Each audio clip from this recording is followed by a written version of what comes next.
bienvenue dans cette nouvelle vidéo sous le format podcast. Donc c'est un format podcast sur les études de médecine dans lequel je raconte un petit peu mes différentes méthodes de travail, les anecdotes d'interne, etc. Voilà, moi c'est Robin, je suis actuellement interne de radiologie. Je vous partage sur cette chaîne mes meilleures astuces pour réussir le concours de l'internat, le DN, mais également mes méthodes de travail pour réussir la première année de médecine et pour vous sentir bien en tant qu'étudiant.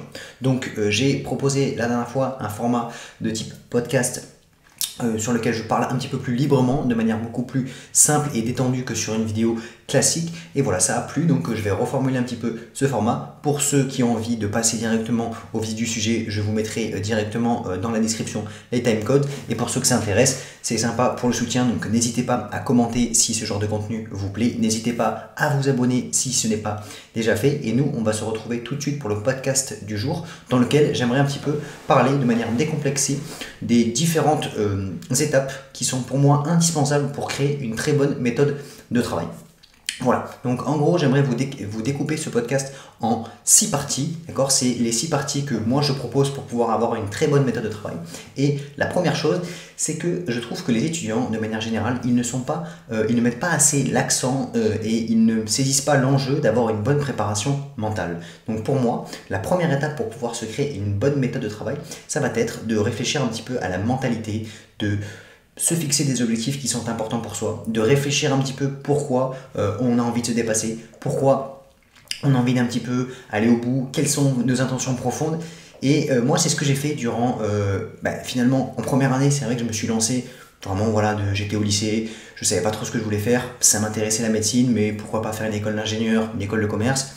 Il s'avère que pour les classes préparatoires, moi personnellement, ce qui s'est passé, c'est que j'avais une prof qui m'a pas vraiment encouragé, parce que voilà, il y a des choses qui ont fait en cours que la prof ne m'a pas poussé à avoir un très bon, entre guillemets, appréciation, et du coup, je savais que si je voulais postuler sur des lycées qui étaient importants, mais malheureusement, j'allais pas être pris, donc je me suis dit, bon, mais c'est pas grave, je vais aller à la fac de médecine, ça a l'air intéressant, on étudie le corps humain, c'est axé sur les sciences. Donc voilà, donc c'est vrai que je suis arrivé en première année de médecine et j'ai pas particulièrement réfléchi à pourquoi je voulais faire ça, etc. Donc c'est vrai que voilà, de manière, je me suis lancé sans trop réfléchir. Mais quand il s'agit de la 6e année de médecine, là c'était différent. Donc c'était différent parce que il y avait le choix de la spécialité, l'engagement il était encore plus important parce que pour ceux qui ne savent pas, en première année on se lance directement, c'est 3-4 mois le premier quad de septembre jusqu'à décembre, certains vont jusqu'à janvier mais voilà c'est 3-4 mois, si on est bien classé on sait que c'est à peu près bon. Après il reste le deuxième quad, il était long, moi personnellement ça a été difficile ce deuxième quad parce qu'il était plus long que le premier, mais lorsque vous êtes bien classé, entre guillemets, les jeux sont faits. Pour ceux qui sont pile dans le numérosus, qui sont un petit peu en dessous, qui sont un petit peu pile dedans, c'est effectivement le combat continue. Mais moi personnellement, lorsque j'avais réussi à très bien finir la première année, au premier quad j'ai fini 60, et je savais que il fallait être dans les 300 premiers, je savais que la messe était un petit peu dite et il suffisait de continuer les efforts. Ok, donc ça c'est vrai que je ne m'étais pas particulièrement préparé mentalement et je me suis juste mis bien dedans. Ce qui a fait que j'ai bien réussi, c'est que j'ai réussi à tout de suite opter pour une méthode de travail qui était efficace. J'ai choisi personnellement la méthode EJ, j'ai pris la méthode EJ, je me suis mis dedans, j'ai posé mon portable, j'ai essayé de travailler vraiment 10 heures par jour, vraiment de manière concentrée. J'ai suivi ma méthode EJ. À l'écurie, on m'a proposé de faire des QCM, j'ai fait des QCM régulièrement, j'ai compris que c'était important, donc j'ai suivi mes J, j'ai été sérieux, rigoureux, j'ai fait mes J, après j'ai fait mes annales, j'ai essayé de m'entraîner, je comprenais un petit peu comment marchaient les QCM, donc c'est ça qui a fait que j'ai bien réussi.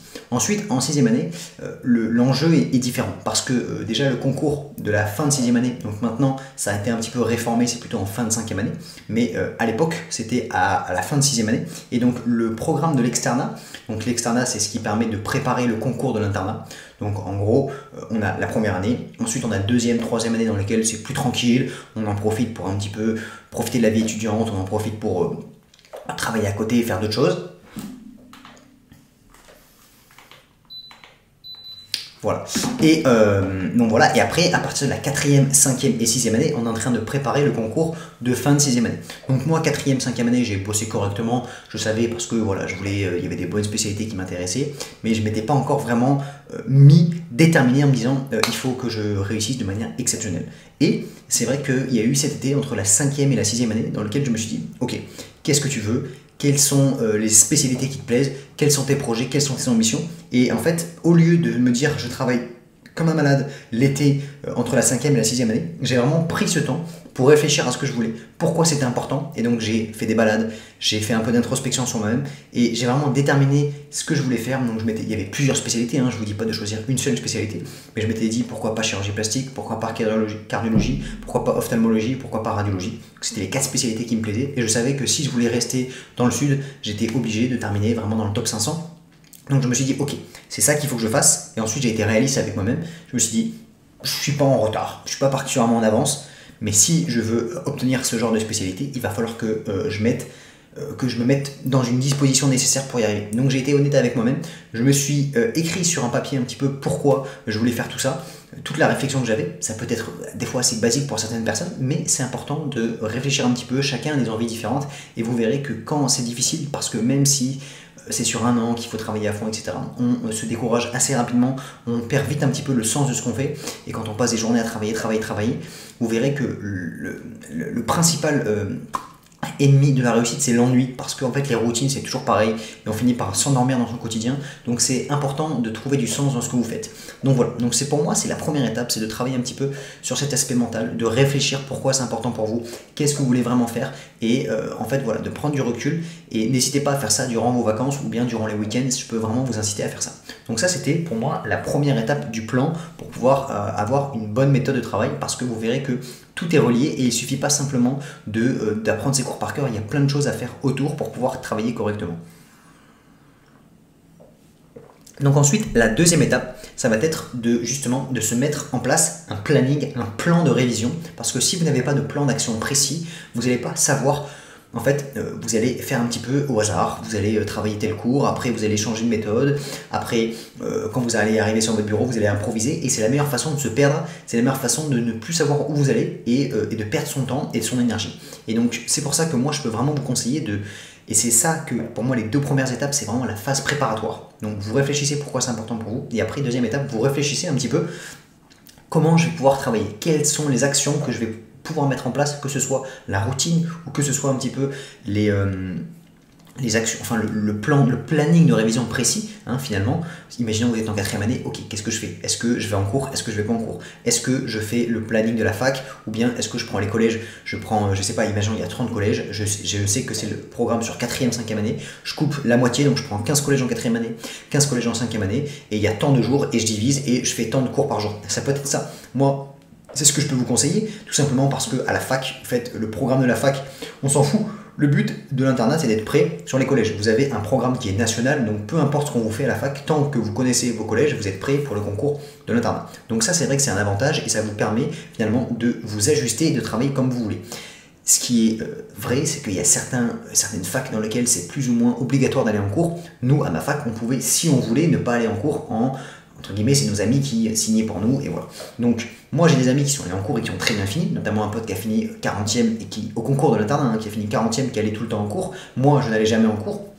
Ça va dépendre de chacun. Mais à vous de trouver un petit peu l'organisation qui va vous plaire et comment vous allez vraiment mettre en place votre méthode de travail. Parce que si vous commencez à changer d'avis, si vous commencez après à ne pas savoir ce que vous allez faire, si vous vous dites par exemple, je vais travailler mes cours, je travaille mon cours le jour 0, donc je me fais 2 nouveaux cours par jour, puis après je les revois le lendemain, je les revois le week-end, et ensuite je les revois lors des plannings des révisions de la fac. Voilà, ça peut être une méthode, moi c'est celle que j'ai fait personnellement, mais à vous un petit peu de décider et de réfléchir à ça. Si vous prenez jamais le temps de réfléchir et que vous partez tête baissée, vous disant il faut absolument que je travaille le plus possible, et que vous ne prenez pas une journée pour réfléchir à vous dire ok, comment je vais travailler, ou même une demi-journée, et que vous lancez tête baissée, que vous faites les cours du jour, après vous refaites les cours de la veille, vous essayez de refaire des cours que vous avez fait avant et que vous prenez les cours au hasard, ça ne va pas le faire. Donc à vous vraiment de prendre ce temps nécessaire pour pouvoir réfléchir un petit peu à comment vous allez travailler concrètement, et comme ça vous avez simplement un plan à suivre, et quand vous arrivez sur votre table le lundi matin, vous savez ce que vous avez à faire et vous ne vous posez pas de questions. Et c'est indispensable de faire ce travail-là, parce que finalement, à chaque début de journée, on a une jauge de décision qu'on a, et plus on utilise notre jauge de décision, moins on arrive à en faire, et on se retrouve après, en fin de journée, à finalement ne plus avoir la foi, ne plus avoir de détermination, et on arrête de travailler. Donc c'est pour ça que moi je peux vous encourager le plus possible à faire un planning de révision, à vous faire une routine, un planning de votre semaine où vous savez ce que vous devez faire, vous savez quand est-ce que vous devez prendre des pauses, et quand vous faites ça, au moins vous savez ce que vous avez à faire, évidemment, il faut savoir un petit peu l'ajuster, c'est important. Si des fois vous sentez un petit peu moins bien, c'est un petit peu plus difficile, à vous un petit peu d'alléger votre planning. Mais au moins, vous savez quand est-ce que vous allez prendre vos pauses, vous avez une vision claire sur ce que vous faites et vous n'improvisez pas. Voilà. Donc pour moi, la deuxième étape indispensable pour se créer une bonne méthode de travail, c'est de planifier tout ça. Okay. Ensuite, le troisième pan de la méthode de travail.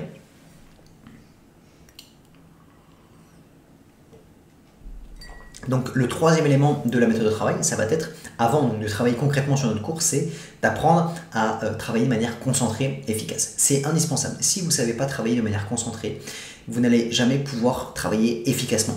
Et en fait, ça ne sert à rien, on le verra, mais de travailler 10 heures par jour. Si lorsque vous êtes sur votre bureau, vous êtes distrait, vous n'arrivez pas à suivre votre cours, vous n'arrivez pas à vous concentrer dans les QCM, vous allez avoir des mauvaises notes. Du coup, vous allez finalement déprimer. Et si vous avez des mauvaises notes, c'est aussi parce que quand vous êtes sur votre cours, vous n'êtes pas concentré. Donc tout provient de cette étape 3 qui va être de réussir à travailler de manière concentrée. C'est plus simple pour ceux qui sont en 4e année parce que, entre guillemets, en première année, ils ont déjà appris à le faire et en 2e, 3e année, ils ont un petit peu peaufiné ça. Mais c'est des choses qui s'oublient, qui, si au fur et à mesure on prend trop de réseaux sociaux, on est habitué en 2e, 3e année à travailler avec son téléphone, etc. Et bien en fait, on perd un peu les bonnes habitudes qu'on avait prises en P1. Et donc moi, je peux vous conseiller à essayer de retravailler là-dessus. Donc de travailler avec un Pomodoro, de travailler avec l'application Forest par exemple, de travailler par intervalle de 1h30, 2h maximum, en étant vraiment concentré sur son cours. En essayant justement de porter son attention sur « je travaille pendant 1 heure » en restant concentré. Même si au début, c'est que 1 heure. Parce qu'on perd trop tous avec tous les réseaux sociaux qu'on a sur notre téléphone, etc. C'est pour ça aussi que j'essaie de vous faire un petit peu des formats plus longs que vous pouvez écouter à la salle de sport, que vous pouvez écouter quand vous marchez, quand vous faites d'autres activités, parce qu'on est trop tous captivés par les contenus courts qui détruisent notre capacité d'attention. Et en fait, dès qu'on s'ennuie, dès qu'il y a quelque chose qui est long, plus long qu'une vidéo courte avec des effets spéciaux, avec des trucs, finalement on n'arrive plus à tenir la concentration. Donc c'est pour ça que moi je peux vous inciter à essayer de travailler donc de manière concentrée sur vos cours pendant 1 heure, 1h30, à faire d'autres activités qui sont de la lecture, qui peuvent être écouter des podcasts, aller faire du sport. Tout ça sont des activités qui vont vous demander de la concentration, qui vont demander d'être plus lentes. Et plus vous êtes dans un schéma qui est lent, dans lequel vous arrivez à mettre votre attention sur une tâche qui va prendre du temps, plus vous allez pouvoir avoir des bons résultats. Parce que vous verrez qu'on ne peut jamais avoir autant, par exemple, imaginons entre 10 contenus courts et un podcast de 30 minutes, sur le podcast, vous avez le temps de vous immerger, vous avez le temps de comprendre les informations, etc. Alors que dans un contenu court, même s'ils sont très bien faits, les informations, ça ne rentre pas de la même manière. Donc vraiment, je vous encourage un maximum à essayer de prendre conscience de ça, de réduire au fur et à mesure dans votre quotidien les contenus courts et de réduire également les éléments qui vont détruire votre capacité d'attention et de vous focaliser dans vos révisions à travailler vraiment de manière concentrée. Vaut mieux travailler 5 heures de manière concentrée avec 1 heure, une pause, 1 heure, une pause, 1 heure pendant 5 heures vraiment concentré que de travailler 10 heures avec son téléphone parce que en fait vous allez passer sur des cours et en fait vous n'aurez même pas bien révisé ce cours là et après vous allez faire des QCM, vous allez avoir des mauvaises notes et vous n'allez pas vous sentir bien.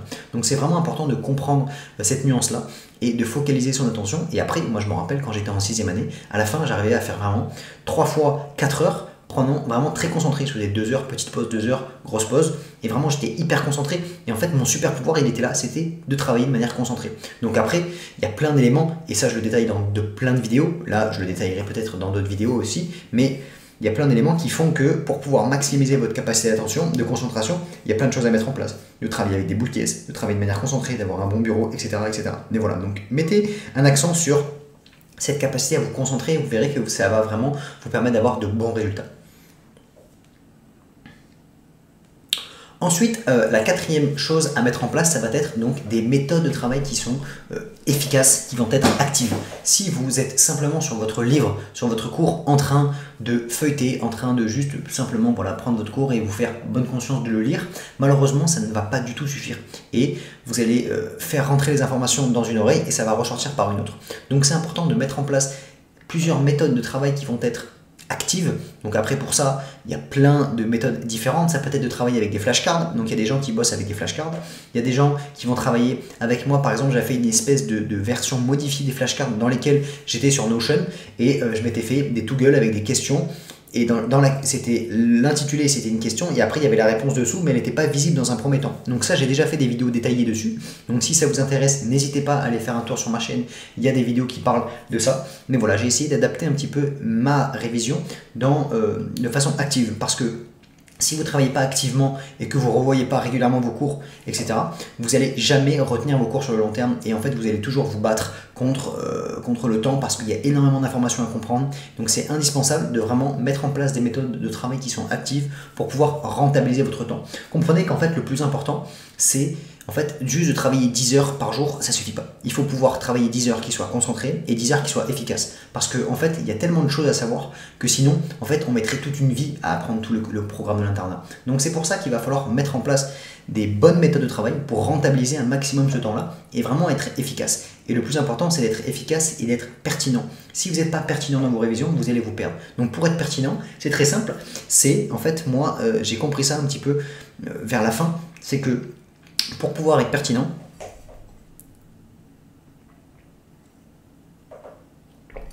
déjà, il faut réussir à aller sur les cours, mais quand même assez rapidement. C'est-à-dire que si vous passez 5 heures par cours, vu qu'il y a, je ne sais pas, 350 items, vous n'avez jamais le temps de tout faire. Donc déjà, la première chose, c'est de travailler vos cours, entre guillemets, efficacement.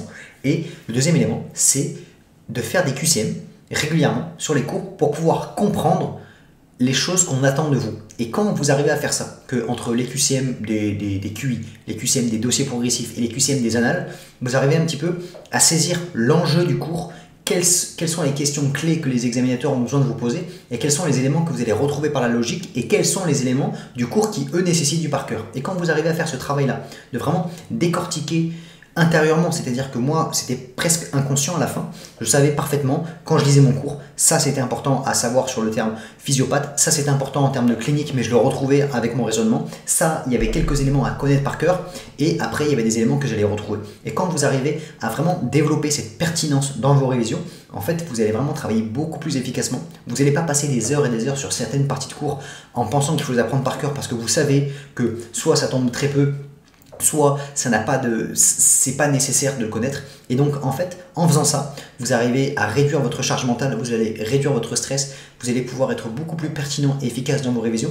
Et c'est pour moi un des éléments qui a pu faire la différence sur mes révisions de manière générale, parce que voilà, j'arrivais vraiment à... Et ça demande aussi un tempérament de prendre un petit peu de recul et de pas se stresser en disant il faut que je connaisse tout par cœur, etc. Moi je connais des filles qui travaillaient 15, 16 heures, qui dormaient à peine, etc. et qui essayaient de tout apprendre par cœur. Et après le jour du concours, ça finit 7, 8 000.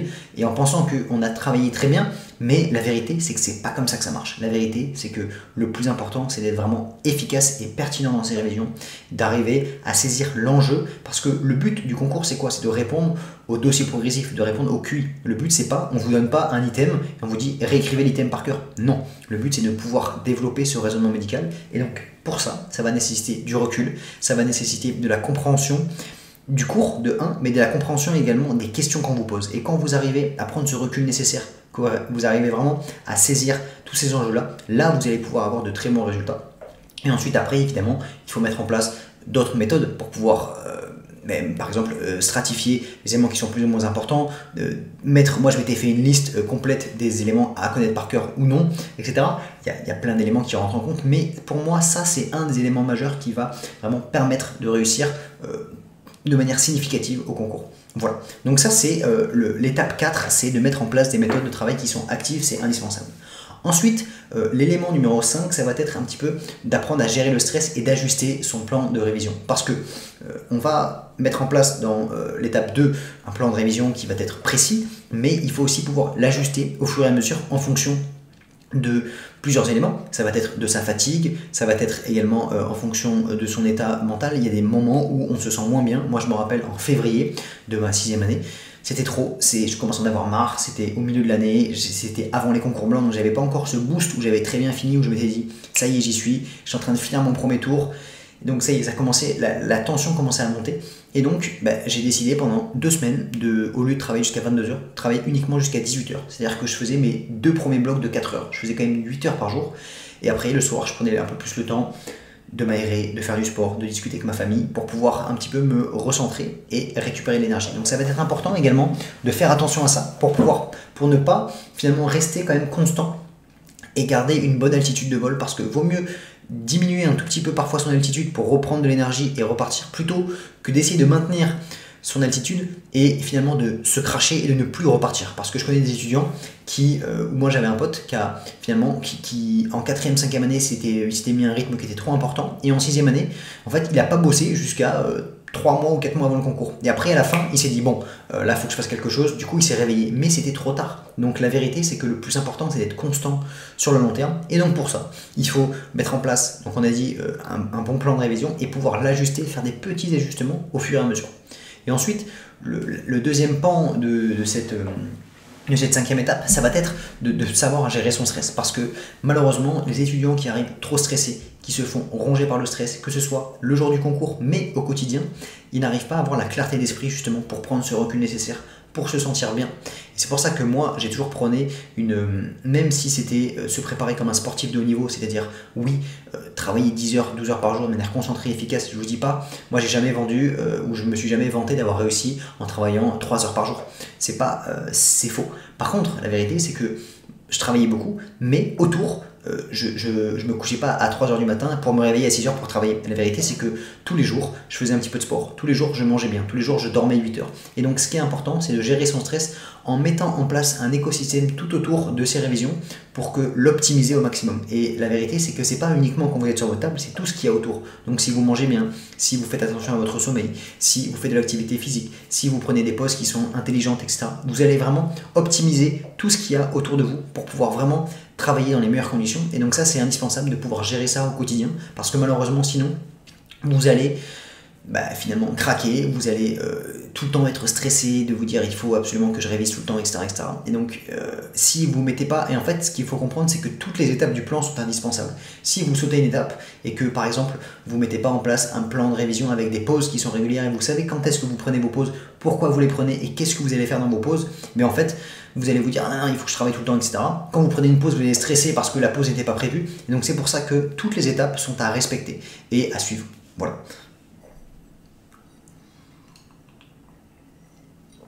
Et ensuite, on a la partie 6 qui, elle, va être finalement le bouquet final, c'est-à-dire le jour du concours. Comment ça va se passer? Parce que c'est bien, et il y a beaucoup d'étudiants qui travaillent très bien toute l'année, mais il peut y avoir une partie qui vont perdre leurs moyens le jour du concours, qui vont s'inventer des histoires, qui vont surréagir au stress. Et si vous n'êtes pas préparé à ça, vous pouvez travailler pendant 1 an, 2 ans à fond, et tout détruire le jour du concours. Donc c'est pour ça que c'est important de aussi se préparer. Et moi, quand j'accompagne les étudiants, justement, le fait que j'ai le recul d'être passé par là, je peux leur transmettre les clés qui sont importantes pour pouvoir gérer son stress le jour du concours, mettre l'accent sur les éléments qui sont importants et qui ont le plus de valeur pour pouvoir justement maximiser ses chances d'utiliser le maximum de ses capacités. Donc c'est pour ça que c'est important de se préparer, d'avoir des éléments qui sont importants, de se mettre une checklist par exemple avant d'aller au concours pour gérer un maximum son stress, de savoir qu'est-ce que vous devez prendre dans votre sac, de vous faire toute cette liste là, de commencer un petit peu à préparer son corps au jour du concours. Je prends un exemple concret que plein de gens ne font pas mais que dans la réalité moi j'ai fait et ça m'a vraiment aidé aussi. C'est-à-dire que le jour du concours, quand vous allez arriver, vous allez être fatigué parce que la veille, etc., vous allez mal dormir, c'est comme ça. Tout le monde est stressé, tout le monde dort mal. Sauf qu'avec l'adrénaline, vous allez réussir à garder un certain niveau de concentration. Certes, mais imaginez un sportif de haut niveau qui va faire par exemple une compétition, je sais pas, de tennis. Il va faire une compétition de tennis, donc le match, ça va être le lundi. Ok, donc vous, c'est le concours, c'est le lundi. Imaginons la veille, il a fait un match, où il a fait un entraînement ou bien un match toute la journée pour s'entraîner, pour se dire oui, comme ça demain, je me rappelle bien de mes coups de tennis. Vous imaginez bien que c'est pas possible. Il va arriver il va arriver fatigué. Imaginons pareil, voilà, c'est toujours pareil. Donc tous les étudiants qui travaillent à fond le week-end avant le jour du concours en pensant qu'ils vont rattraper du retard ou que c'est là qu'ils vont faire la différence, en fait, ils se trompent complètement. Et tout le monde vous dit de ne pas travailler la veille, le week-end avant le concours, et pourtant, tout le monde le fait. Donc moi, vraiment, ce que je m'étais dit, c'est que tout se joue tout le reste de l'année. Si tout le reste de l'année, j'ai été régulier, j'ai été cohérent dans mes révisions, j'ai été honnête et j'ai bien travaillé, il n'y a aucune raison que, de toute façon, il n'y a pas de mémoire court terme. Il y a tellement de choses à apprendre que ce n'est pas la mémoire court terme qui va faire la différence. Et bien la mémoire court terme aussi, moi je l'ai utilisée la dernière semaine, je ne l'ai pas utilisée les 2 derniers jours.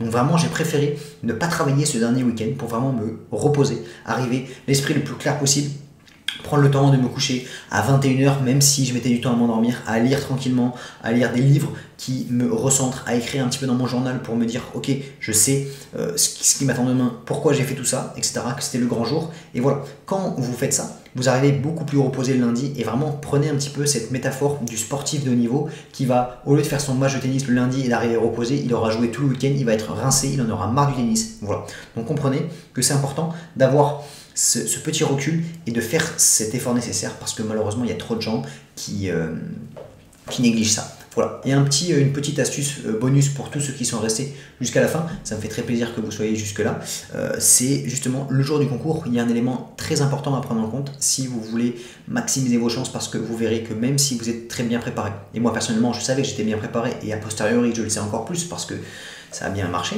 mais dans tous les cas, que vous soyez préparé ou non, vous allez faire des erreurs, c'est obligatoire. Et surtout pour l'internat, parce que vous faites des dossiers progressifs et vous allez cocher des réponses et vous allez avoir la rétrospective immédiatement. C'est-à-dire que vous allez savoir si c'est juste ou pas. On va vous demander des examens complémentaires et des fois ils vont vous dire vous n'avez pas réalisé d'IRM, vous avez fait plutôt un scanner pour telle raison. Et vous vous êtes trompé. Vous allez le savoir. Et donc là, c'est important de garder un petit peu la tête froide parce que ça fait partie du concours, tout le monde va ressentir ça, que vous soyez premier ou dernier, vous allez le ressentir. Et donc, la différence entre le premier et le dernier, c'est que le premier, lui, évidemment, il s'est préparé le reste de l'année, mais il ne s'est pas laissé déstabiliser par ses erreurs, parce qu'il n'a pas 20, il a fait des erreurs et il va le savoir. Mais il ne se laisse pas déstabiliser, il ne se laisse pas s'emporter par le stress et il reste focus. Et donc mon astuce, c'est vraiment d'essayer de rester le plus focus, le plus concentré possible jusqu'à la dernière épreuve, la dernière question de la dernière épreuve, tout donner. Vous verrez qu'en fait, on ne sait jamais ce que ça va donner. Et moi, j'ai un exemple concret, c'est-à-dire qu'il y avait un concours blanc, d'accord? Donc c'était un concours blanc, c'était pas le concours blanc où j'avais terminé 300e en mars, c'était un autre concours blanc, bref. Et là, j'étais au milieu de mes révisions, c'est-à-dire que j'avais pas tout fait, j'avais pas fait toutes les matières, j'avais pas notamment refait la rhumato. Et là, il se trouve que lors du concours blanc, on ne sait pas pourquoi, il y a eu genre sur 20 dossiers, il y a eu 6 dossiers de rhumato, le truc impossible, il n'y avait que la rhumato, il n'y avait que ça, et moi je ne l'avais pas revu. Et il y avait tout le monde qui me disait pétard, la rhumato, j'ai pas eu le temps de la revoir, il y a eu que des trucs de rhumato, et moi pareil, je m'étais dit, j'ai pas revu la rhumato, je suis cuit. Et donc en fait, pendant le concours, moi j'avais cet aspect en tête, donc je me suis tenu à mon plan, je me suis tenu et j'ai essayé de tout donner, mais au fond, je m'étais dit, pétard, ouais, il n'y a que la rhumato, je ne l'ai pas revu, je vais avoir une note pourrie. Et en fait, la vérité est que, vu que tout le monde était dans la même situation, et ça je ne le savais pas, mais je l'ai su a posteriori, et j'étais content d'avoir tenu, et en fait, ce qui s'est passé, c'est que j'avais un très bon classement, parce que même si tout le monde, si moi j'avais pas revu, pas grand monde ne l'avait revu, et tout le monde était déstabilisé. Donc peut-être que tout le monde n'a pas eu 18, mais dans les mauvaises notes, certains se sont laissés déstabiliser, et moi non, et donc ça a fait la différence. Donc voilà, comprenez que c'est important de toujours se battre jusqu'au dernier moment, et ça va vraiment vous aider à ne rien regretter, et finalement, vous ne savez jamais si les autres ont fait n'importe quoi ou pas. Moi, en fait, ça me fait des fois le déclic quand je regarde, je sais pas, des concours, je sais pas, par exemple, des concours de cuisine, etc. Et les gens, ils font, s'il y a une épreuve qui va être très difficile, et les gens ont la tête dedans, ils ont l'impression qu'ils ont fait n'importe quoi, parce que l'épreuve était difficile, et après, quand ils vont sortir la tête, en fait, certains auront lâché et abandonné, et en fait, oui, eux, au fond, ils auront fait vraiment n'importe quoi, et ceux qui ont tenu bon, et qui ont essayé de tout donner, et bien en fait, ils ont fait un peu mieux que ceux qui ont lâché, et donc finalement, ils vont passer. Voilà, donc c'est pour ça que c'est important de comprendre ça, et voilà, je voulais un petit peu terminer là-dessus, c'est indispensable de toute façon, je vous le dis en avance parce que la plupart évidemment ils vont passer les concours soit dans un an, soit dans 2 ans, soit bientôt. S'il y a des étudiants qui sont là actuellement en 5e année qui vont passer le DN en octobre, ben voilà, au moins c'est un conseil que vous allez pouvoir appliquer. J'espère que tout le monde arrive à travailler correctement en ce moment. Voilà, là on est fin septembre. Souvent c'est une période, c'est la rentrée, tout le monde est plutôt motivé, ça va, mais après c'est vers novembre et surtout après les vacances de Noël que les révisions sont plus difficiles. Donc voilà, il faut se mettre en place une bonne méthode de travail. Et moi ce que j'aime bien dire souvent, c'est que il y a notamment un youtubeur anglais qui est assez connu dans les études de médecine et qui lui vraiment prône, et moi c'est ce que j'essaie de mettre en place également, c'est une méthode qui vous plaît, d'accord? Si vous avez une méthode qui vous plaît dans plein d'éléments, pour pouvoir apprécier sa méthode de travail, il y a plein de choses qui vont rentrer en compte. Ça va être le lieu dans lequel vous travaillez, ça va être par exemple le support sur lequel vous travaillez, si vous avez un bon ordinateur, si vous avez des collèges qui sont sympas, si vous êtes en première année, si vous avez une écurie dans laquelle vous vous sentez bien. Il y a plein d'éléments que vous pouvez modifier pour pouvoir travailler entre guillemets dans la bonne humeur. Et lorsque vous travaillez dans la bonne humeur, vous allez travailler avec beaucoup plus d'envie. Et en fait, vous allez tenir beaucoup plus facilement sur le long terme. Et voilà. Donc moi, j'essaie toujours de dire que voilà, il y a un dicton où on dit voilà, quand on travaille, ça va être difficile. La vérité, c'est que pour moi, ça c'est faux. Évidemment, c'est plus agréable entre guillemets d'aller passer du temps en famille ou avec vos amis sur la plage ou en vacances, certes. mais est-ce que vous pouvez essayer de trouver la meilleure façon, dans l'état actuel des choses, de travailler pour vous sentir le plus heureux possible. Et quand vous faites ça, vraiment, vous allez sentir la différence et vous allez travailler avec beaucoup plus de bon cœur et ça va être plus bénéfique pour vous sur le long terme. Et donc c'est vraiment l'approche que j'essaie d'apporter aux étudiants que je suis pour qu'ils soient le plus motivés possible sur le long terme. Et pour moi, je vois que c'est ce qui fait la différence. Tous mes potes qui ont très bien réussi pour l'internat, mais en fait, ils étaient ensemble à l'écurie, ils travaillaient correctement. Moi, personnellement, j'étais à la bibliothèque, je travaillais avec mes potes, j'étais pas malheureux dans ce que je faisais. C'était pas évidemment une partie de plaisir, mais j'étais pas dans la souffrance ultime. Et le fait de faire ça, ça vous permet finalement de vous déstresser, de prendre le recul nécessaire pour justement comprendre toutes les questions, etc. Et moi, j'ai trouvé que vraiment ça a fait la différence. Voilà un petit peu ce que je voulais vous partager aujourd'hui. Si vous avez d'autres idées de sujets que je pourrais aborder dans les différents podcasts, etc., n'hésitez pas à m'en parler. Si ça vous a plu, n'hésitez pas à vous abonner et à me faire part de vos retours. Moi, je vous souhaite de bonnes révisions et on se retrouve dans une prochaine vidéo. Ciao!